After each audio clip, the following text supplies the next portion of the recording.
નજદીક લાવવા છે, સંગઠિત કરવા છે. બસ આ જ એક ઉદ્દેશ્ય છે.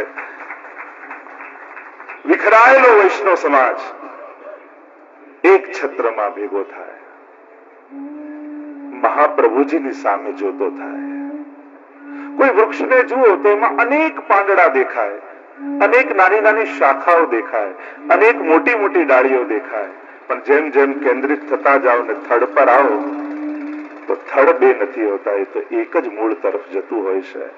એમ અનેક ઘર દેખાશે, અનેક વલ્લભકુલના બાળક દેખાશે, પણ મૂળ પુરુષ એવા શ્રી મહાપ્રભુજી તરફ જશો ત્યારે આ બધું એક જ. શ્રી વલ્લભ કલ્પદ્રુમ ફલ્યો, ફલ લાગ્યો વિઠ્ઠલેશ, શાખા સબ બાલક ભય, તાકો पार न पावत शेष. ये श्री वल्लभ रूप कल्प वृक्ष उगा है. एक सुंदर सुभग મનોરથ સિદ્ધ થવા જઈ રહ્યો છે. અવસર આપણા આંગણે આવ્યો છે. મનોરથી પરિવારનો ખૂબ જ ભાવ અને એક જ મનમાં ભાવના, બસ લોકોને સત્સંગ આપવો છે, ભગવત ગુણગાન સંભળાવવા છે. અને એક નવો પ્રયોગ, જેમ પૂર્વમાં મણિકાકાએ કહ્યું એમ કે ભાગવતજીની કથા નું તો દર્શન કરતા જ જઈશું છેલ્લે, પણ રોજ એક નવા પુષ્ટિ માર્ગીય વિષયનો રસપાન કરવાનો અવસર. આ પ્રથમ જ વાર વડોદરા ખાતે એક સુંદર એક નવા પ્રકારના સત્સંગનું આયોજન થયું છે. એક નવો પ્રયોગ છે કે પુષ્ટિ માર્ગના, કે જેમાં પુષ્ટિ માર્ગનું હાર્દ છુપાયેલું હોય એવા ગ્રંથો, એવા કીર્તનો, શ્રી દ્વારકેશજી રચિત, શ્રી હરિરાયજી રચિત, અને જેમાં પુષ્ટિમાં આપણા રોજ બરોજ સેવા ક્રમ છે, સત્સંગનો આપણો જે ક્રમ છે, લગભગ બધા વૈષ્ણવ અને પ્રાચીન મંડળો જ્યાં ચાલતા ત્યાં તો આ નિત્ય લીલાનો પાઠ થતો, મૂળ પુરુષના પાઠ થતા, વલ્લભાખ્યાન ગવાતા.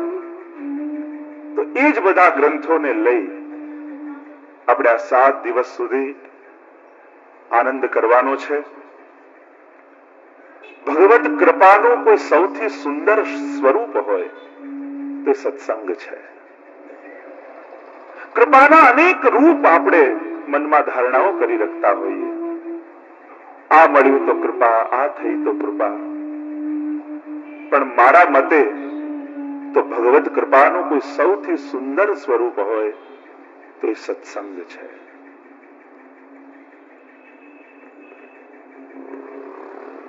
ઘણી વાર મનમાં એમ થાય કે આપણે તો પ્રભુને યાદ કરીએ,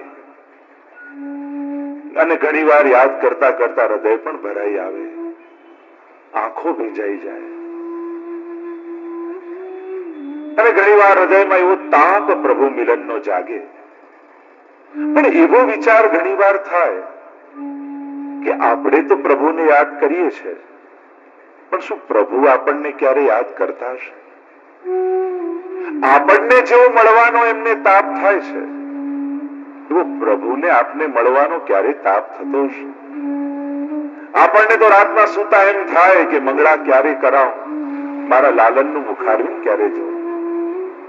પણ શું આપણા લાલનને પણ એવું થતું હશે કે ક્યારે આ મંગળા કરાવશે અને તેરો મુખ નીકો કે મેરો મુખ પ્યારી, એમ હું પણ આના મુખારવિંદને જોઉં? તો પ્રભુ આપણને યાદ કરી રહ્યા છે એમ આપણને ક્યારે ખબર પડે? એનો સંકેત શું? વિચારતા એ જ વિચાર મનમાં આવે કે જ્યારે જ્યારે આવા સત્સંગના આયોજનો આપણને મળે ત્યારે હું માનું કે ઠાકોરજી આજે આપણને યાદ કર્યા છે.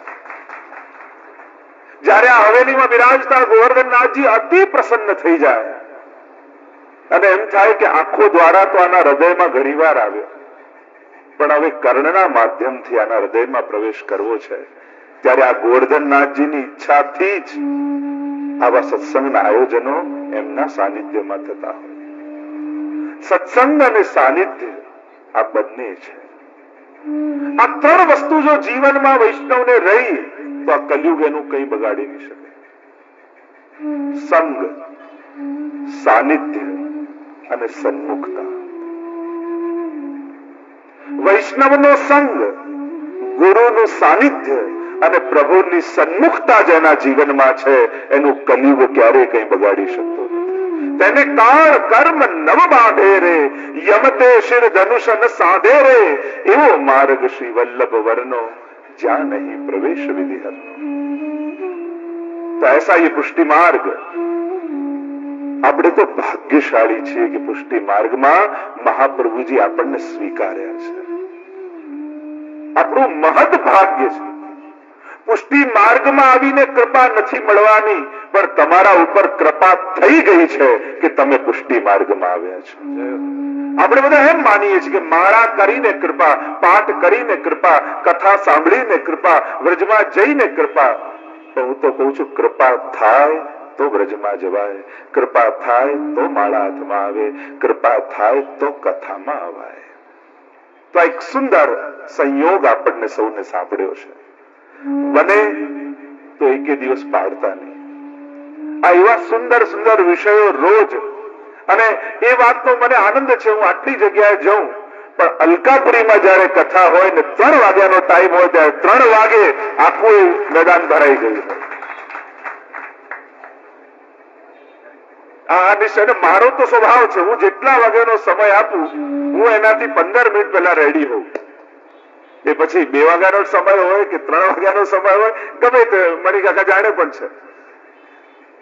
પણ એ વાતનો મને આનંદ છે કે જ્યારે જ્યારે અલકાપુરીમાં કથા કરવાનું થાય, સત્સંગ કરવાનું થાય, ત્યારે અહીંના વૈષ્ણવની તત્પરતા આ એક સારા શ્રોતાઓના લક્ષણ છે. અને તમને એટલું ચોક્કસ કહીશ, તમે સાંભળીને બતાવી દેશો ને તો હું તમને સંભળાવીને બતાવી દઈશ. તમારા હૃદયનો રસ કદાચ મારા હૃદયમાં પણ એ ઉદ્દીપન ભાવ રૂપે તમારા હૃદયમાં રહેલો રસ મારા હૃદયમાં ભાવ જગાવે, અને એ જ તમારા હૃદયનો ભાવ મારા હૃદયમાંથી પ્રગટ થાય વાણી દ્વારા અને તમારા કર્ણ દ્વારા તમારા હૃદયમાં પ્રવેશશે. એ જ વેણુનાદની પ્રક્રિયા છે ને. વેણુગીતની જયારે છેલ્લા દિવસે આપણે કથાનું અવલોકન કરીશું તો વેણુનાદનો આખો એ જ ક્રમ શ્રી મહાપ્રભુજી બતાવે છે કે આ સુધાનું સ્થાપન કઈ રીતે હૃદયમાં થાય. તો આ મહદ ભાગ્ય છે. પેલું અમારા વ્રજના સંતો એવું કહે કે તમે પાન ખાતા હો ને તો એમાં ચૂનો લગાડો, સુપારી નાખો, વરિયાળી નાખો, બધું નાખો અને મોઢામાં ખાઓ તો આમ લાલાશ મોઢામાં ના આવી જાય, લાલી ના આવે. પણ જ્યાં કથ્થો લગાડો અને ખાઓ તો મોઢા પર લાલી આવી જાય. એમ જીવનમાં જ્યારે જ્યારે કથા આવે ને એમ જીવનમાં લાલી આવી જાય. પહેલા ઉદાસ, તૂટેલા, ભાંગેલા હૃદય વાળા, ઉદાસ ચહેરા વાળા લોકો પડ્યા બેઠા હોય, પણ જ્યાં જ્યાં કથાનો એક એક દિવસ આવતો જાય, શ્રવણ કરતા જાય, ચહેરાઓ ખીલતા જાય. તો વધારે સમય નથી લેતો. આજનો વિષય શ્રી દ્વારકેશજી રચિત મૂળ પુરુષ છે. તમારી બધાની પાસે પુસ્તિકા છે અને પ્રાય પ્રાચીન વૈષ્ણવ તો મૂળ પુરુષનો પાઠ પણ કરતા.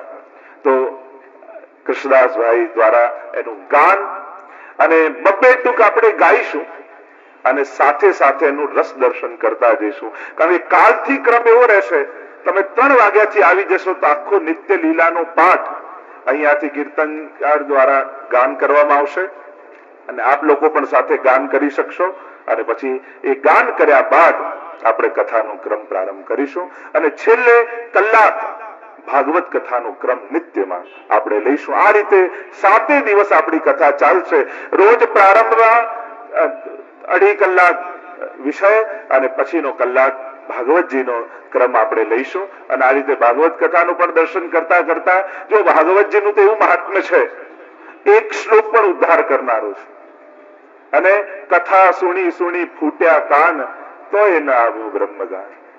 તો ઘણી વાર ઘણા કે આપણે કેટલી કથા સાંભળી નાખી, મેં તો નાખી એના કરતા થોડીક રાખી હોત તો જીવન ઉદ્ધાર થઈ જાય. ઘણા કે માળા કરી નાખી, પાઠ કરી નાખ્યા, સેવા કરી નાખી, કંઈક રાખીએ તો આ જીવનનું કલ્યાણ થાય. પણ આપણા વિચારકો ગુજરાતી સાહિત્યકારે બહુ સુંદર વાત કરી કે કથા સુણી સુણી ફૂટ્યા કાન. એનો અર્થ કેવલ એવો જ ન થાય કે કાન ફૂટ્યા. સાચો અર્થ તો એ થાય કે કથા સાંભળીને પછી કાન ફૂટ્યા છે. અત્યારે સુધી તો મૂર્છાયેલા હતા, હવે આ કાન છે એનો અનુભવ જીવનમાં થાય. તો સાચા અર્થમાં આપણે કથા સુણી સુણી ફૂટ્યા કાન.